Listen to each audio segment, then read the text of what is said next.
Jaya Radha Madhava Punya Bihari.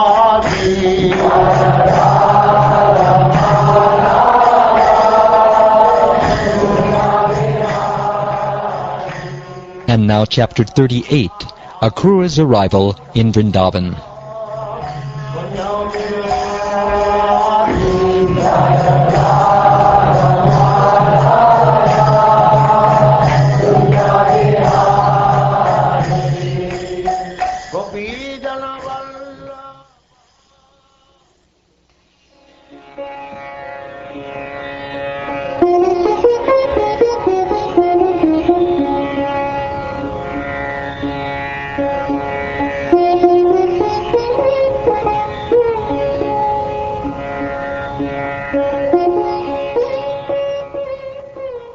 Shukdev Goswami said,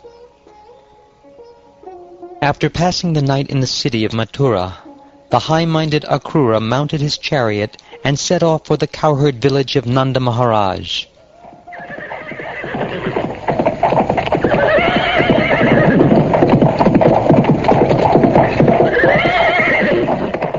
As he traveled on the road, the great soul Akrura felt tremendous devotion for the lotus-eyed personality of Godhead, and thus he began to consider as follows. What pious deeds have I done? What severe austerities undergone? What worship performed?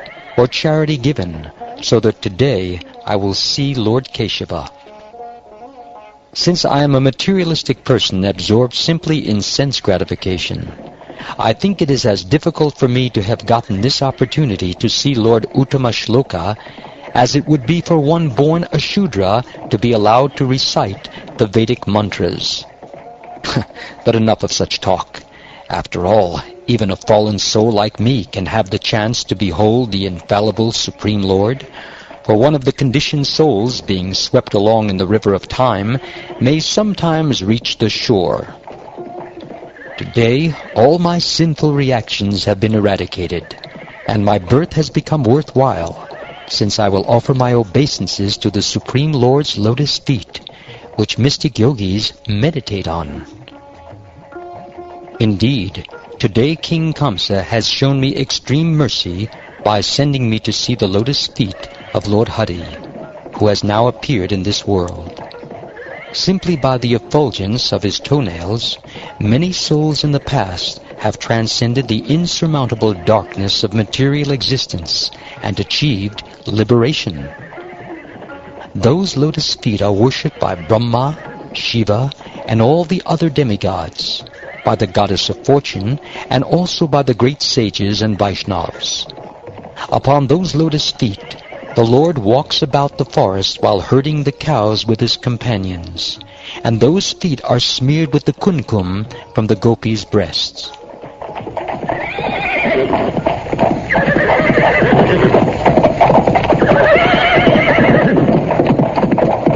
Surely I shall see the face of Lord Mukunda, since the deer are now walking past me on my right. That face, framed by his curly hair, is beautified by his attractive cheeks and nose, his smiling glances, and his reddish lotus eyes. I am going to see the Supreme Lord Vishnu, the reservoir of all beauty, who by his own sweet will has now assumed a human-like form to relieve the earth of her burden. Thus there is no denying that my eyes will achieve the perfection of their existence. He is the witness of material cause and effect, yet he is always free from false identification with them.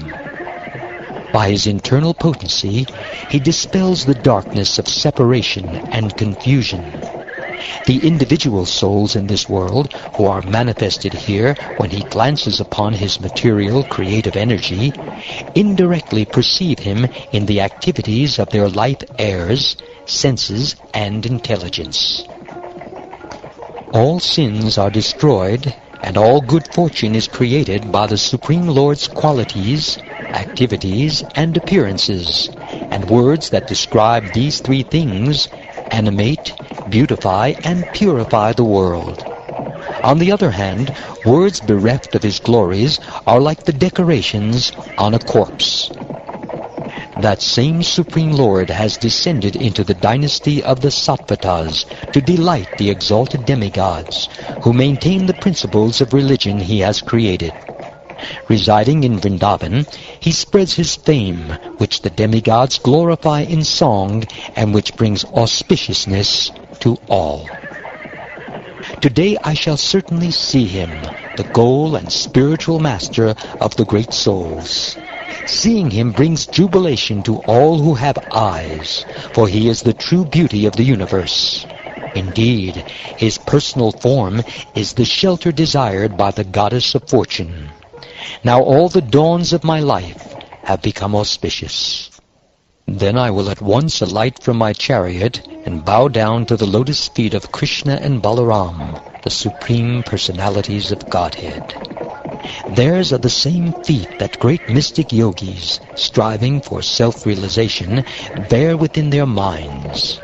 I will also offer my obeisances to the Lord's cowherd boyfriends and to all the other residents of Vrindavan. And when I have fallen at his feet, the Almighty Lord will place his lotus hand upon my head.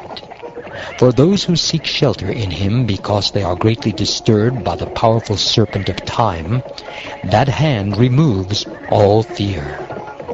By offering charity to that lotus hand, Purandara and Bali earned the status of Indra, king of heaven, and during the pleasure pastimes of the Ras dance, when the Lord wiped away the gopis' perspiration and removed their fatigue, the touch of their faces made that hand as fragrant as a sweet flower.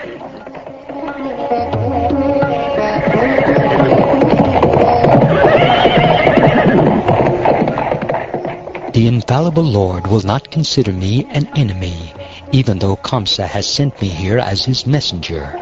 After all, the omniscient Lord is the actual knower of the field of this material body, and with his perfect vision, he witnesses both externally and internally all the endeavors of the conditioned soul's heart. Thus he will cast his smiling, affectionate glance upon me, as I remain fixed with joined palms, fallen in obeisances at his feet. Then all my contamination will at once be dispelled, and I will give up all doubts and feel the most intense bliss. Recognizing me as an intimate friend and relative, Krishna will embrace me with his mighty arms, instantly sanctifying my body and diminishing to nil all my material bondage, which is due to fruitive activities. Having been embraced by the all-famous Lord Krishna, I will humbly stand before him with bowed head and joined palms, and he will address me, "My dear Akrura." At that very moment my life's purpose will be fulfilled. Indeed, the life of anyone whom the Supreme Personality fails to recognize is simply pitiable. The Supreme Lord has no favorite and no dearmost friend, nor does he consider anyone undesirable, despicable, or fit to be neglected. All the same, he lovingly reciprocates with his devotees in whatever manner they worship him, just as the trees of heaven fulfill the desires of whoever approaches them. And then Lord Krishna's elder brother, the foremost of the Yadus, will grasp my joined hands while I am still standing with my head bowed, and after embracing me, he will take me to his house. There he will honor me with all items of ritual welcome and inquire from me about how Kamsa has been treating his family members.